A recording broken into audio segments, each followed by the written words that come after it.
चक्रवर्ती को दादा साहब फाल्के सम्मान दिए जाने पर बधाई और शुभकामनाएं दी। कोटा में नवरात्र महोत्सव में दुर्गा नृत्य के लिए हेमा मालिनी पहुंची हुई थी और इस दौरान उन्होंने ये भी कहा कि वो कभी मंत्री नहीं बनना चाहेंगी, क्योंकि अगर मंत्री बनेंगी तो उनका नृत्य करना छूट जाएगा। तो दादा साहब फाल्के पुरस्कार को लेकर के हेमा मालिनी का ये बड़ा बयान सामने आया है। दरअसल उन्होंने दादा साहब फाल्के पुरस्कार को लेकर के कहा कि ये सम्मान धर्मेंद्र को मिलना चाहिए था और धर्मेंद्र को 10-15 साल पहले ही कोई अवार्ड मिल जाना चाहिए था। हालांकि उन्होंने मिथुन चक्रवर्ती को दादा साहब फाल्के सम्मान दिए जाने पर बधाई और शुभकामनाएं जरूर दी, लेकिन उन्होंने एक सवाल धर्मेंद्र को अवार्ड ना मिलने को लेकर के जरूर उठा दिया है। वहीं कोटा में नवरात्र महोत्सव में इस दौरान हेमा मालिनी पहुंची थी। हर साल एक एक कलाकार को देते हैं, तो मुझे तो लगा धर्म जी को देना चाहिए था। उनका योगदान है, उनको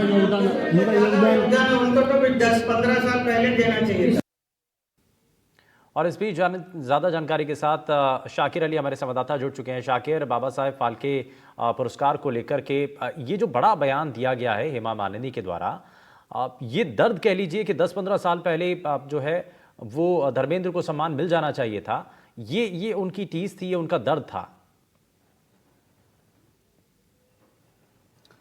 जी देखिए, बिल्कुल आज जब उनसे सवाल पूछा गया कि मिथुन चक्रवर्ती को दादा साहब फाल्के अवार्ड के लिए नवाजा गया है, 8 अक्टूबर को ये पुरस्कार दिया जाएगा। फिल्म इंडस्ट्री का सबसे बड़ा पुरस्कार इसको कहा जाता है और सूचना प्रसारण मंत्रालय यानी भारत सरकार की ओर से पुरस्कार दिया जाता है। तो उन्होंने कहा कि ये पुरस्कार धर्मेंद्र जी को मिलना चाहिए था, अब तक उनको ये पुरस्कार नहीं मिला है, बल्कि उन्होंने ये भी कहा कि 10-15 साल पहले ही उनको ये पुरस्कार मिल जाना चाहिए था। हालांकि उन्होंने मिथुन चक्रवर्ती की भी पूरी तारीफ की, उनको शुभकामनाएं दी। उन्होंने कहा कि वो बहुत अच्छे कलाकार हैं, बहुत अच्छे इंसान भी हैं, लेकिन कहीं ना कहीं जो पूरी जिंदगी जिसकी फिल्म इंडस्ट्री में गुजर जाती है और वो इस बड़े अवार्ड से महरूम रह जाता है, तो वो दर्द कहीं ना कहीं झलकता हुआ हेमा मालिनी का यहाँ पर नजर आया। और उन्होंने साफ तौर पर कहा कि ये पुरस्कार धर्म जी को मिलना चाहिए था और यूं भी कहा कि 10-15 साल पहले ही मिल जाना चाहिए था। क्योंकि अब तक जो है 1969 से पुरस्कार दिया जा रहा है और करीब 70 अवार्ड जो है अब तक दिए जा चुके हैं।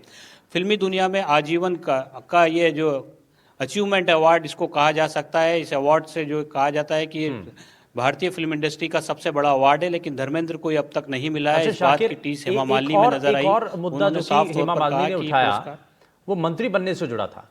अब हेमा मालिनी ने यह भी कहा है कि वो कभी मंत्री बनना ही नहीं चाहेंगी, क्योंकि इससे क्योंकि वो मंत्री बन जाएंगी तो उससे उनका नृत्य करना छूट जाएगा। जी बिल्कुल, क्योंकि हेमा मालिनी कला जगत से जुड़ी हुई हैं। उन्होंने आज बहुत तफसील से बातें की यहाँ पर मीडिया से जब वो मुखातिब हुई। उन्होंने कहा कि मेरी शुरुआत जो है एक नृत्यांगना के तौर पर हुई थी, मैंने कई सारी परफॉर्मेंस की और आज भी जो है दुर्गा माँ वाला जो प्रेजेंटेशन है वो परफॉर्मेंस वो देने आई हैं। इसके अलावा राधा और मीरा के जो नृत्य हैं वो भी जो है हेमा मालिनी कई जगहों पर स्टेज शो करती हैं। तो उनका ये साफ तौर पर कहना है कि पहले मैं एक कलाकार, पहले मैं एक नृत्यांगना हूँ और वो ये मेरी साधना भी है। इसके बाद जो नृत्यांगना होते हुए ही मुझे फिल्म इंडस्ट्री से बुलावा आया था और उसके बाद वो फिल्मों में आने लगी थी और करीब 200 फिल्मों में उन्होंने काम किया। लेकिन उन्होंने कहा कि कला से मैं हमेशा जुड़े रहना चाहती हूँ, इस तरह की परफॉर्मेंस मैं हमेशा करना चाहती हूँ। इसलिए अगर मैं कभी मंत्री नहीं बनना चाहती, अगर मैं मंत्री बन गई, तो उन्होंने मजाकी अंदाज में कहा कि अगर मैं मंत्री बन गई और नृत्य की प्रस्तुति कहीं करूंगी तो लोग कहेंगे कि ये मंत्री जो है नृत्य कर रही हैं। तो इस तरह से उन्होंने कहा कि वो मंत्री कभी नहीं बनना चाहती। राजनीति में वो सिर्फ सेवा के लिए आई हैं और वो सेवा कार्य उनका जारी रहेगा। तीसरी बार क्योंकि मथुरा से एमपी चुन करके गई हैं, तो जाहिर तौर पर उनका कहना है कि मैंने समाज सेवा वहां पर की है, तो तीसरी बार जनता ने मुझे चुन करके भेजा है। लेकिन कहीं ना कहीं दादा साहब फाल्के अवार्ड को लेकर के जिस तरह से उन्होंने कहा कि धर्मेंद्र को मिल जाना चाहिए था या इससे पहले ही दिया जाना चाहिए था, ये कहीं ना कहीं एक बड़ी बात है, क्योंकि धर्मेंद्र भी फिल्म इंडस्ट्री का बड़ा नाम रहे हैं। उनको अब तक इस पुरस्कार से नहीं नवाजा नहीं गया है। ठीक है, बहुत शुक्रिया शाकिर इस पर जानकारी देने के लिए। तो इस बीच कोटा जब